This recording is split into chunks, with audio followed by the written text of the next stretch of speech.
Bismillahirrohmanirrohim. Huzayfa aytar edilarki, Huzayfa ibn Yamon, Alloh uchun bir yolg'onni tark etmoq menga bir marta haj qilganimdan yaxshiroqdir deb juda bir hikmatlik so'zni aytganlar. Buyuk sahobiy Huzayfa ibn Yamon radhiyallohu anhuning ushbu so'zlari islomiy odob, qalb pokligi, shu bilan birgalikda amallarni, mag'zini anglashda juda ham kuchli ma'noga ega. Bir qarashda oddiy tuyulgan yolg'onni tark etish amali, e'tibor bering, islomning 5 arkonidan biri bo'lmish ulkan mashaqqat, mablag' va ibodatni talab qiluvchi haj amalidan ustun qo'yilmoqda. Nima uchun bunday qo'yilyapti deyilinsa, Huzayfa ibn Yamoni nima uchun birgina yolg'onni tark etish hajdan afzal deb aytyaptilar. Islomda, dinimizda qalbni yomonliklardan tozalash doimo qalbni yaxshiliklar bilan bezashdan oldin turadi. Ya'ni doim qalbni yaxshiliklar tozalanib, qalb pokiza tursa, bu qalbning pokizaligi shunday bo'ladiki, nima bilan qalb toza bo'ladi desa, gunoh va haromni tark etish, nafl ibodatlarni bajarishdan ko'ra muhimroq va shu bilan birgalikda Allohga suyukliroqdir. Haj bu buyuk ibodat, lekin u bir muayyan vaqtda qilinadigan amal. To'g'rilik, sodiqlik va yolg'ondan tiyilish insonning butun hayotini, har bir soniyasini qamrab oluvchi doimiy ibodatdir. Nafsni yolg'ondan tiyish haqiqiy jiddiy jahd qilishdir. Qur'oni Karimda yolg'onga bo'layotgan munosabatni o'rganadigan bo'lsak, Qur'oni Karimda yolg'onni iymonsizligini belgisi sifatida qoralanadi. Nahl surasida keladi: Bismillahirrohmanirrohim.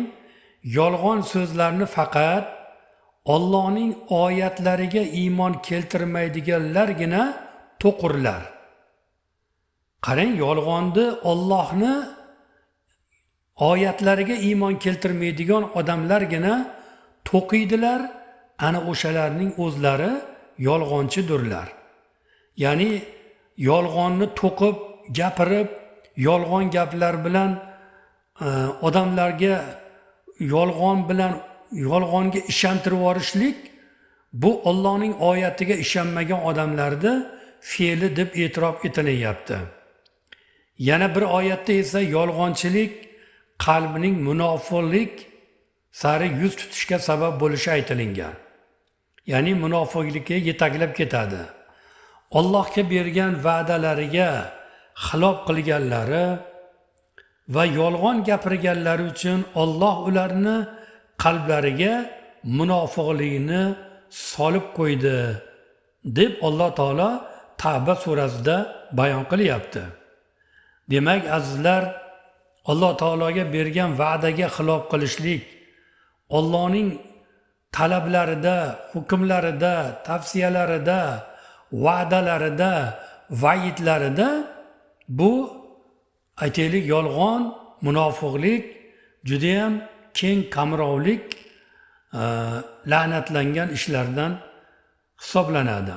Huzayfa radhiyallohu anhu mana shu oyatlarni mag'zini chaqqanliklari uchun Alloh taolo la'natlagan va iymonga zid bo'lgan yolg'ondan uzoqlashishni eng oliy ibodat deb bilyaptilar. Endi Payg'ambarimiz sollallohu alayhi vasallam o'z ummatlarini doim to'g'rilikka targ'ib qilib yolg'ondan qaytarganlar. Bu borada biz o'rganadigan hadisga e'tibor beringda. Abdulloh ibn Mas'ud raziyallohu anhudan rivoyat qilinadi. Rasululloh sallallohu alayhi vasallam aytayaptilarki, rostgo'ylikni mahkam tutinglar. Zero rostgo'ylik yaxshilikka boshlaydi. Yaxshilik esa jannatga boshlaydi.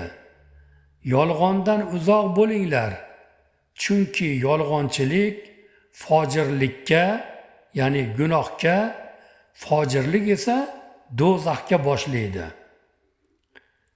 Kishi yolg'on gapiraverib, oxiri Allohning huzurida yolg'onchi, kazzob deb yozib qo'yiladi.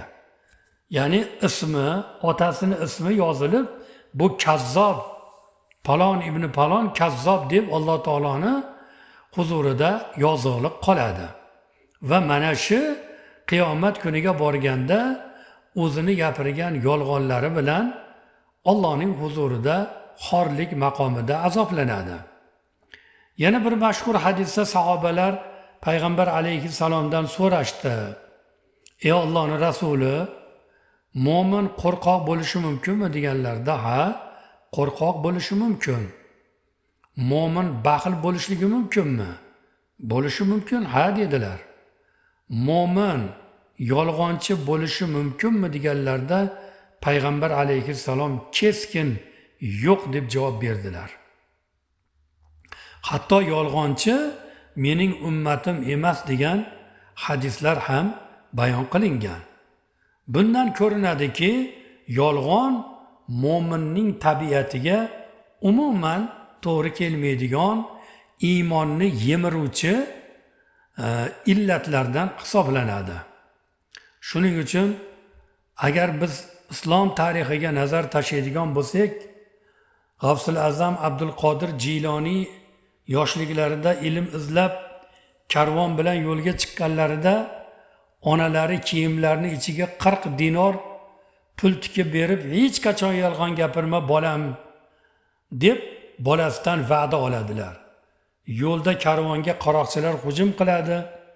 Hammani pulini tortib olib, bolakay Abdul Qodirdan "Seni puling bormi?" deb so'rashganda, u zot "Ha, kiyimimning ichida 40 dinorim bor" deb aytadilar.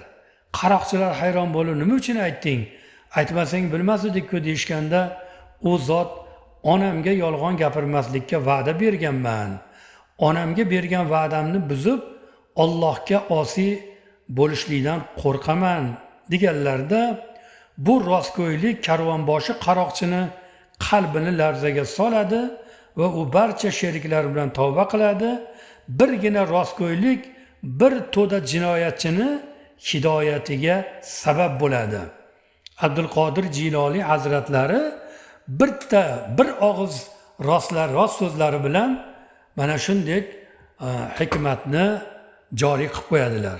Shuning uchun Huzayfa radhiyallohu anhuning so'zlari bizga din faqatgina shakli ibodatlardan, namoz, ro'za, haj iborat emasligini, balki go'zal xulq, ichki poklik va ozodalik, ma'naviy poklik, iymon pokligi dinni asosi ekanligini eslatyaptilar. Inson 1000 marta hajga borsa-yu, lekin tilini yolg'ondan, odamlarni aldashdan tiymasa, uning ibodatlaridan kutilgan maqsad hosil bo'lmaydi. Alloh uchun birgina yolg'onni tark etish, nafsni sindirish Allohga bo'lgan haqiqiy sadoqat belgisidir.